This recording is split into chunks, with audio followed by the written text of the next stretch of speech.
What is going on, people of YouTube? My name is Kurtyoy. Welcome back to a brand new preview video. Now, in today's video, we've got a grand spanking full total of players. We've got some games to watch. Well, basically the usual stuff. It's not an advent calendar video, but it's a normal video. Advent calendar is going to be a few hours later, so if you want to check out that, it's going to be differentials on a Wednesday for one. So yeah, I'm really ahead on time, and let's get into things, starting off as always with the games to watch.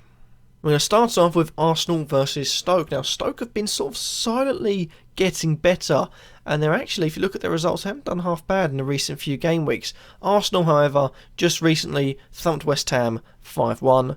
They battered in Ludogorets, Basel midweek 4-0. In the end, they're scoring goals for fun. That was a B team they played, basically, excluding Sanchez Nerza, obviously.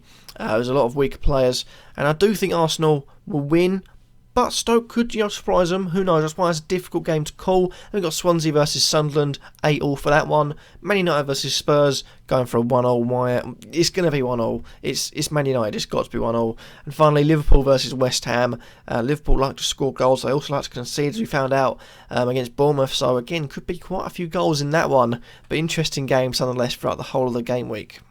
Okay, so next up we have the tip of the week, FPL guidance. At tips_FPL gives us the tip of the week every single week, and his tip this week is about Chelsea coverage. I'll read you the message he has sent to me. Tip of the week is an emphasis on Chelsea coverage, potentially having the maximum 3 players. I do agree. Best team in the league and great next 5 fixtures: West Brom, Sunderland, Palace, Bournemouth and Stoke. Most players in the team are good FPL options, but a trio of Alonso, Hazard and Costa looks the best currently. Owning Hazard and Costa also gives 2 captain choices, and selling Aguero could allow either of these to be bought. I have to agree, I've got the exact combo. I have had it for a few weeks: Alonso, Hazard and Costa. It is a toxic trio, because at least one of them is going to score points. At the moment, all 3 of them are, so it's all going really, really well, and I'd say I can't agree more. Chelsea coverage is a must. We are, however, going to start off somewhere. We've got to start off somewhere, so we're going to start off with the goalkeepers, and starting off weirdly with Fraser Forster. He plays for that team that lost 3-0 to Pardew's Palace. Oh no, don't ask me, but Fraser Forster comes in £5 million. Now, I think he's got a decent chance of getting a clean sheet in this game, because you're looking at Southampton, they're playing against Middlesbrough, and if not, he's going to make a few saves at least. So, the Middlesbrough team, bearing in mind, got 1 goal against Hull, and that was it. So I feel like he's got a good chance of getting a clean sheet in this one.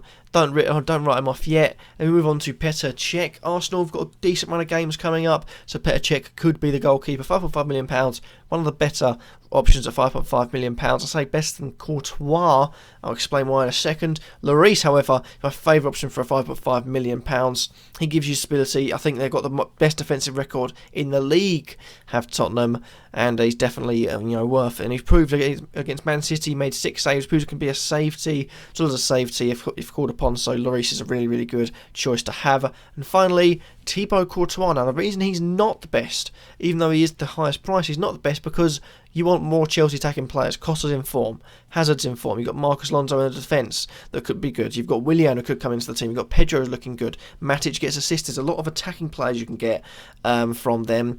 Arsenal, you're looking at Ozil, Sanchez, maybe Walcott, maybe Chamberlain. With Tottenham, you're looking at Kane, and then you either have Son or Eriksen. You're not going to have 2. You've also got Walcott who can attack very well. So yeah, that's why he's the better option. But again, it is starting up to you. But I think the best choice, looking at Forster or Lloris. Next up, we are starting with Marcus Alonso. Now, this guy is a good fullback. He's a good defender, and he's in the second best defensive team. I think Chelsea have shipped 11 past them, and Spurs have conceded just 10. So they're the 2 best, but I think Marcus Alonso is probably your best bet. Even at £6.2 million, gives you the clean sheets, also good going forward, and that is a player you definitely want to have. And moving on from that, we've got Kyle Walker, £6.1 million. Spurs grabbed a clean sheet, scored 5 goals against Swansea, but Kyle Walker, without getting a goal or assist, managed to grab the 3rd bonus point, just 1 bonus point, and that's saying something. If he's going to beat, the team scored 5 goals, if he's going to beat, every single other player bar 2 to get to the bonus point, It shows he's good going forward. He gets the bonus points. Definitely a player you should consider. Monreal comes in next. He's gone down to 5.9 recently, so I think you should chip in on him whilst he is that cheap. I think if Arsenal start getting clean sheets, he's going straight back up to 6 million. Then we've got Patrick Van Aanholt. He likes to attack. He's also Sunderland making improvements, and I think Sunderland have got a good chance of actually doing something this game week. But it's, they're playing at Swansea. Swansea like to score and also concede, so I can see that being off 8-all, like I said previously. So it's a decent one to have there. Van Aanholt likes to go forward as well, and is actually the second best on ICT on the whole FPL. Moving on from that, we've got Cedric now against Southampton, a shocker against Pardew's Palace, and I think he's definitely one to consider, considering the fact I think the next few game weeks looking up aren't the best, but I think they could do with could get a few clean sheets there. I've got my words out eventually. And finally, Michael Keane. I mentioned Van Aanholt was the second best. Apparently, he's the best in ICT. And Burnley, well, let's put it this way: they're not the best, but they're not the worst. And I could see them getting a decent, I think, if I'm looking at it personally, I can see them doing well this game week. But again, we never know. And I think Michael Keane is a decent looking player in general anyway.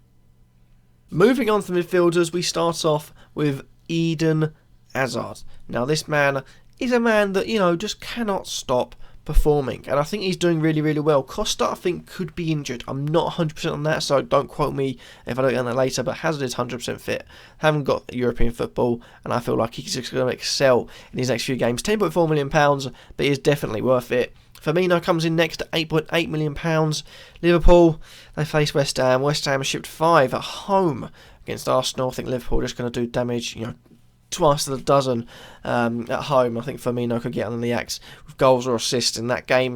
And we've got Sigurdsson coming in next, £7.4 million. The Swansea man is valued at, and he's got a decent few games coming up. So I'd say definitely be cashing in or getting your Gylfi Sigurdsson. Moving on from that, we've got Alex Oxlade-Chamberlain. Now, no Sanchez because everyone's going for him. He's expensive, so there's no point. But Chamberlain is definitely one to consider. £5.8 million. Wenger put trust in him, so he could be playing, for a good, few games coming up. Then we've got Christian Eriksen at £8.3 million. This guy, he's in decent form. He's in decent nick. And I think Eriksen is only going to improve from here. And finally, Ross Barkley comes in at £7.1 million. And I was going to put Blassie until I realised he got injured in the last game. I think he's out for the next game. So, unfortunate that one. I think Barkley will come in. He's rested from the last game, so he could really do damage. Finally, we move on to the attackers. Starting off, Jermaine Defoe.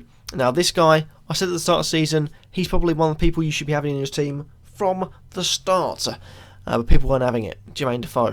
What is a Jermaine Defoe? Who is Jermaine Defoe?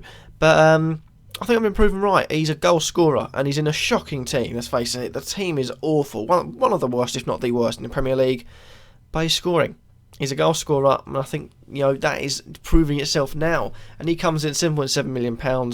Sunderland face Swansea. They've conceded quite a few goals in the last 2 game weeks, 9 to be exact.